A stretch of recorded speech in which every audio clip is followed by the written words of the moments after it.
I have a rhetorical question for you. How many of you have had this experience like I have had? You entered a store recently, other things are on your mind, so it's a million miles away, and you walk in and then suddenly realize that everyone in the store is wearing a mask except you. You absent-mindedly left yours in the car, you entered the store and realized it, and then you just feel like everybody is looking at you like, why aren't you wearing a mask too? What's the urge you feel if you've been in that situation? It's to go back to the car, right?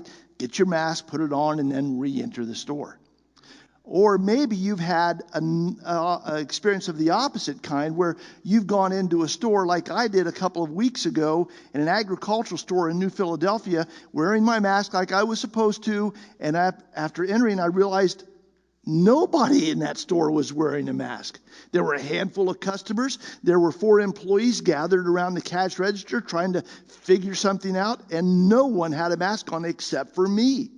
The 4 employees, as if on cue, all looked at me, and I imagine they were wondering, why are you wearing a mask? What do you suppose was the urge I felt? My hand involuntarily went up to remove the mask, but then I thought better of it, and I thought I'm going to follow the rules, and I wore the mask during my visit there to that store. But why is it that we do that? That we feel this pressure to conform to those around us, to imitate people? Isn't it because we want to feel like we fit in with everybody else, that we look like everyone else, we act like everyone else, that we are just a part of the whole? We talk about being independent. We say that we want to be uniquely us and not what other people expect us to be, but we still feel a certain conformity pressure. Isn't that the basis for choosing the clothing fashions and the hairstyles that we choose? We want to look like everybody else does. We wear our hair and our clothing about the same way. We want to fit in. We don't want to make some outrageous statement with our styles, what we wear, being different. We want to fall somewhere in the mainstream. We could be distinctive, right? You could be distinctive, for example, and wear this hairstyle. I wish I had that kind of a hair. Maybe not that style, but at least that much hair. Or maybe you could be distinctive and wear this dress. Gentlemen, if your wife wears an outfit like that and she asks you, does this make my hips look big? Don't answer. Or you could be distinctive and wear these shoes. I guess these are for people who don't know whether they're coming or going. I don't know. You could be that distinctive, but you won't, right? Because you want to fit in. You see, in some way, we are all followers. In the 1950s, a psychologist by the name of Solomon Asch conducted a set of experiments which has been reproduced in every decade since then. It was a study in conformity to determine if social pressure can induce us to make the wrong choice, knowing that it is the wrong choice, but making it anyway simply to conform to those around us. He tested 50 male students in Swarthmore College. He put an unsuspecting test subject in a group along with 7 other coached participants. And he used what's called a line judgment test. Here's an example of one on the screen before you. And so the idea was to ask each of them to show which comparison line in the chart on your right was exactly the same as the target line on your left. And in each case, the answer was obvious, as it is in this one. It's letter what? Letter C, right. Letter C in the comparison chart is an approximation of the target line on your left. And so they were all to do these. The 7 coached participants agreed in advance what their response would be with every one of these line judgment tests. But the test subject was unaware that any agreement had been made. The test subject sat at the end of the row and gave his answer last after the other 7 had all given their opinion about which comparison line equated the line in the target.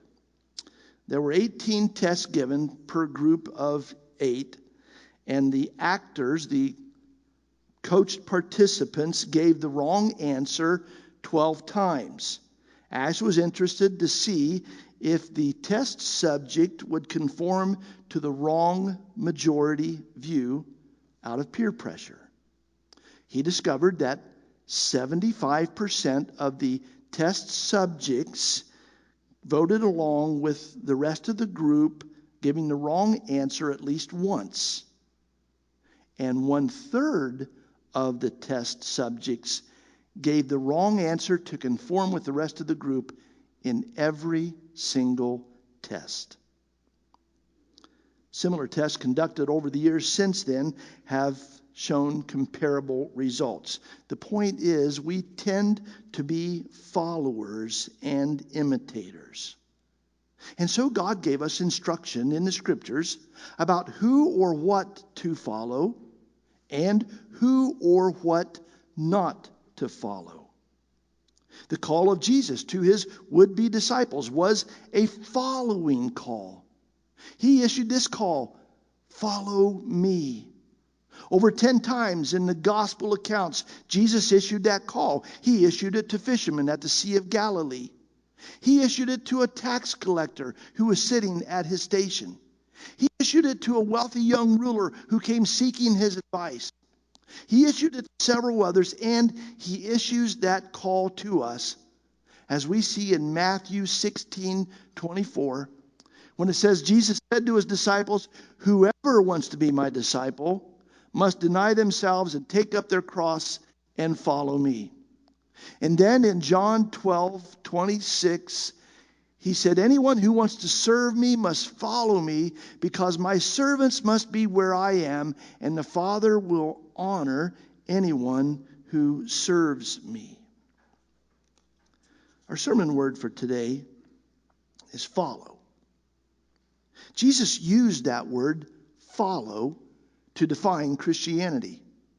We might choose another word. We might choose the word faith, or we might choose the word holiness, or we might choose the word love to define what Christianity is. But Jesus issued the call to follow. To be a Christian means to follow Jesus. To follow Jesus means to conform to his teaching. That's what it meant to be a disciple in the first century, was to conform to the teaching of a rabbi. A disciple was a pupil or a learner who followed a rabbi or a teacher, learning his teachings and then adopting them as his own, or conforming to the teachings of his rabbi. The Bible tells us to be very careful about what we conform to, who we learn from, who we follow. For instance, we read in Exodus chapter 23, verse 2, "You must not follow the crowd in wrongdoing." That idiom, following the crowd, resonates with us, doesn't it? It's something we always warn our children about. We read in 2 Kings chapter 17, verses 7 and 8 about the Israelite people. They sinned against the Lord their God and followed the practices of pagan nations. They followed the pagan culture around them instead of the word of God. And so they were disobedient to God. In Ephesians chapter 2 and verse 2, we read about the early Christians. "You once followed the ways of this world and obeyed the devil." That was in their past, before they came to Christ. They used to be followers of the ways of the world. We have to be careful not to follow those examples, because the morals of this world are wrong, and the values of our culture have been corrupted, and the practices and priorities of the crowd are untrustworthy. And so we're called to conform to Jesus. To follow Jesus means to conform to his teaching. It also means to obey his teaching. Jesus said this in John chapter 8, verse 31. "If you keep on obeying what I have said, you are truly my disciples." A disciple in that time period would submit entirely to the rabbi. That concept is not comfortable with us, is it? We don't like the idea of submitting ourselves entirely under the authority of someone else. We like to be our own people. We like to chart our own course. We like to live by our own values and our own rules. We don't want to submit to someone or something else. It goes against the independent nature within us. But a disciple would obey the rabbi without question. God established that we would have that relationship with him way back before the time of Christ. We read, for instance, in Leviticus 18:4, "You must obey my laws and be careful to follow my decrees, for I am the Lord your God." And God said something similar to the Israelites, as it's recorded in Deuteronomy 4:1. "Hear the decrees and laws I am about to teach you. Follow them so that you may live." God calls us to follow, and Jesus called us to follow. He called us to conform to his teachings, to obey him because he is Lord. But at some point in the history of the church, the emphasis changed from following Jesus to accepting Jesus. Specifically, accepting what he offers, accepting his blessings and his help and his heaven. I recently saw a new TV ad aired by a Christian organization that invited people to accept Jesus and find peace and hope and blessings. It was an invitation similar to many others that we hear going out from churches or from religious organizations. And I fear that we have been reduced to marketing Jesus as a provider of many free and really great benefits, but we are leaving out the fine print that he calls us to follow him in obedience, to conform to his teachings, and to submit to him as Lord. No wonder so many Christians demonstrate a lack of commitment to Christ and his church. They've answered the call to a philanthropic God who will give them everything they desire. But they've not answered the call to follow Jesus. It seems it's become less about Jesus and more about us. Contemporary Christian author Dallas Willard says we have become a nation of Christian vampires. He says we want Jesus for his blood, to be saved, to go to heaven, but not for his life, not for the morals and the values he taught. We are happy to accept all that Jesus has to offer us, but hesitate to accept the call to follow him, to conform. Jesus never said, "Accept me." He always called, "Follow me." To follow Jesus is to conform to his teaching, and it also means to conform to his life. The primary meaning of the word follow is to imitate. And so Peter urged us in 1 Peter chapter 2, verse 21, "Christ is your example, and you must follow in his steps." This verse was the inspiration for the novel that was written a few decades ago entitled "In His Steps." That novel taught Christians to ask this question before making a decision, before choosing a behavior. What would Jesus do? And then to imitate, to follow in his footsteps. When Jesus called us to follow, he meant to learn from me and obey my teachings, but he also meant to imitate my life. He said this in Luke 6:40, "A disciple is not above his teacher, but everyone, when he is fully trained, will be like his teacher." We are to imitate Jesus. The Greek word Jesus used when he called, "Follow me," a word pronounced akoulotheo, means walking the same road as another. following someone who has gone on before you. In first century discipleship practice, it was considered to be a great value to follow your rabbi closely. In fact, the more closely a disciple followed his rabbi, the greater disciple he was considered to be.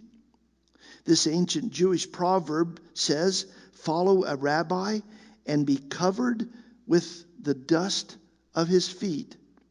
It was a reference to the practice of disciples following the rabbi so closely that as he walked along, the dust that he kicked up off of his sandals would settle on their clothing.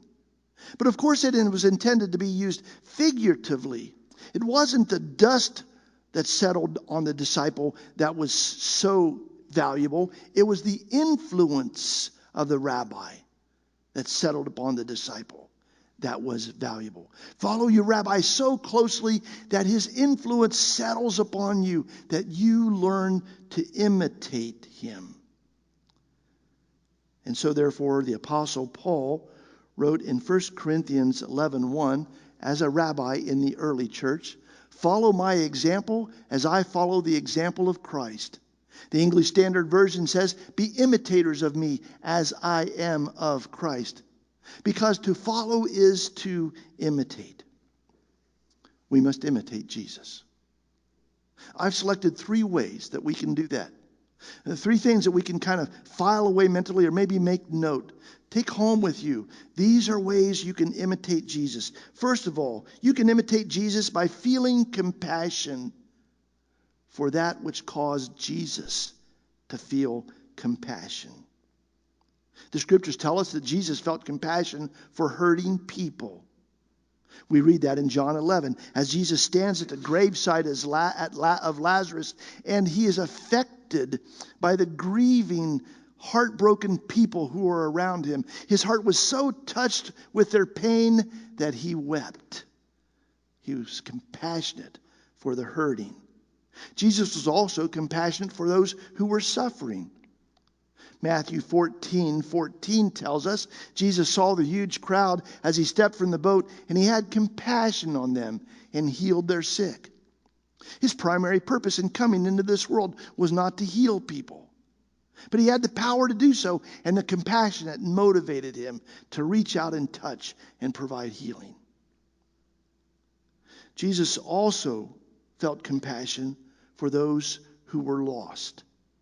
In Matthew 9, verse 36, we read, when Jesus saw the crowds, he had compassion on them because they were confused and helpless or lost, like sheep without a shepherd. So to imitate Jesus, we must reach out to the hurting and the suffering and the lost. May your heart be touched with compassion by that which touched Jesus' heart. A second way we can follow Jesus is to be angry about the things which caused Jesus to be angry. Few of us have problems being angry, right? That's an emotion we can have aroused in us very quickly. It's something we can resort to without too much effort. The problem is we are often angry about the wrong things, angry at the wrong things. Jesus was angry too. There was a time, for instance, that he was so angry that he made a whip out of a few pieces of rope and he started beating on people with it. Oh, that's not the image we want. It's not the image we think of when we think of Jesus. The setting was the temple. It happened actually on 2 occasions. What was it that caused Jesus to feel that kind of anger? It was that people were being exploited. You see, in order to fulfill their religious duty in the Jewish faith, they had to make animal sacrifices at the temple every so often. For those who did not raise their own flocks of sheep, they had to buy the sheep at the temple. The priests knew that they had people in a position that they had to pay whatever the price was. And so the price was elevated above market value. They were taking advantage of the disadvantage. Jesus was angry when those who were disadvantaged were being exploited. There was another time in which Jesus was angry when innocent and helpless people were misled. For he told us this in Matthew 18, verse 6, whoever causes one of these little ones who believe in me to stumble, it would be better for him to have a millstone hung around his neck and be drowned in the sea. What? Jesus wished that upon someone? Why would he be so angry at someone that he would wish them to be drowned in the sea? It's because they would be guilty of misleading and hurting the innocent and the helpless. Jesus was also angry when God's people were hypocritical and therefore sending the wrong message. We read in Matthew 23, Jesus' indictment toward Jewish leaders when he said, "Woe to you, teachers of the law and Pharisees, you hypocrites! On the outside you appear to people as righteous, but on the inside you are full of hypocrisy and wickedness. How will you escape being condemned to hell?" Those are harsh words. What would cause Jesus to be so angry that he would deliver that kind of condemnation? It's God's people being hypocritical and deceitful. And so it should anger us if we're going to imitate Jesus when people are deceived or hurt in some way. A third way we can be like Jesus is to be motivated by what motivated him. Jesus told us what his motivation, what his mission in life was. In John 4:34, when he said, "My nourishment comes from doing the will of God who sent me." And then he said in the next chapter, in verse 30, "I seek not to please myself, but him who sent me." His life was given in God's service. His life was lived to fulfill God's purposes. And so our lives are intended for the same purpose, the same mission. Don't follow the crowd. Don't follow your heart or your untrustworthy urges. Don't follow ungodly government morality. Don't follow the wisdom and the ways of this world. Follow Jesus. Be inspired by the first disciples who saw in him someone so admirable, it says they left everything to follow him. May that be said of us. For there is no goal greater for our lives than to follow Jesus, to leave everything else behind and follow him. And so he issues that call today, just as he did nearly 2,000 years ago. Follow me. Will you answer? Amen. Let's stand and sing a hymn of dedication to that effect together.